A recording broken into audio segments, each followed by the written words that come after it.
weather update today. No low pressure area or low or tropical cyclone on this Philippine area of responsibility. Expect with 3 to 5 days. And here's the weather today in Maynila. History to see. Valenzuela.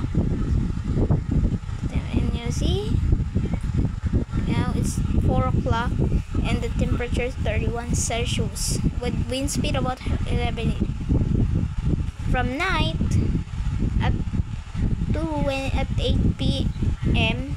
and here's it the mostly cloudy. What about 5 kilometers the wind, and the 19 it become cloudy with 28 Celsius, and at 8 p.m. it's 27 with precipitation little a bit about 10 to 7.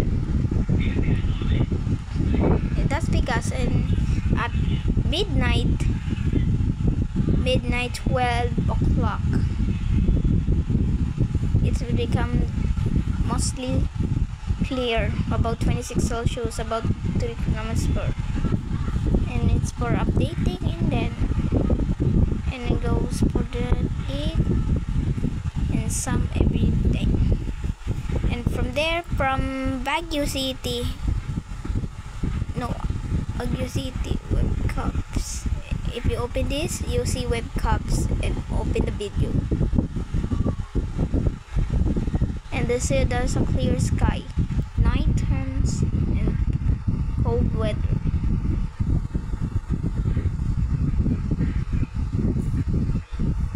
Sa Tuba, dini 25 ito. Sunny. Itong pang ito, 15 ito sa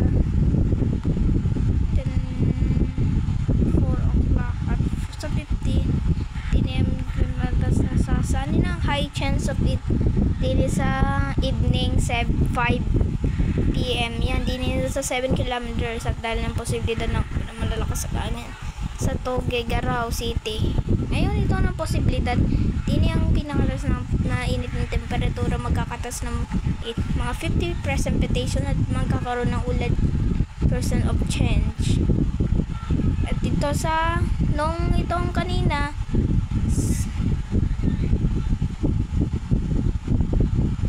at lakas ng ulan ng 100% at 0.2 mm at malakas ng posibilidad. Din ay isa little bit of rain. Din ay po dyan ang thunderstorm Monday at Tuesday. Masarami pong ma-update din eh. Kung saan na din eh, nasa Cebu dyan po. At din eh, pupunta muna tayo sa Visayas. Like Bacolod muna bago Cebu. Talisay. Din ang pinakamataas ng temperatura din sa 31 Celsius at naabot ng 60. This is about 0.1 millimeters rain and 10 wind speed. Sa Cebu naman diyan, nalabdi sa Mandaue, din pinakita ng cloudy today at isang posibilidad ng low chance of thunderstorm, and the wind speed of gas is 44 has wind this day. Pag pinaposibilidad din sa punta mo na din sa Mindanao, halimbawa Cagayan de Oro, Opol, ito posible ng thunderstorm at malakas ng ulan din mga 1 millimeters pero maliliit. At din sa 5 p.m. evening ay wala nang ito at little bit of rain, 0% precipitation. Sa Davao din uulan na dyan percent ito. At sa 3 o'clock ay may thunderstorm at posibilidad ng 13 matatas na hangin. At last din sa Zamboanga, pinaka-dangerous at bawal magpupunta dyan, may kidnapping. Isang malakas ng hangin din hazy sunshine o din ang posibilidad ng pinakabalakas ng hangin diyan at magkakatunan ng tatas ng hazy moonlight o windy. At this is hazy sunshine. Sa gabi may hazy sunshine din uli at sa 1 o'clock ay may ulan at kidlat din sa midnights. Sa Palawan na last na Puerto Princesa at saka may Kasan pa, Batanes. sa positive ng thunderstorm din sa hapon at hanggang gabi pa to 8 p.m. 20 or 20:00 walang PM at 90% chance about 0.8 dinis dito ay 2 millimeters of rain, malalakas ng posibilidad. At last na dini ay di Batanes,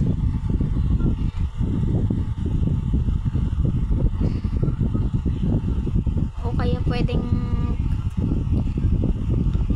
wala nang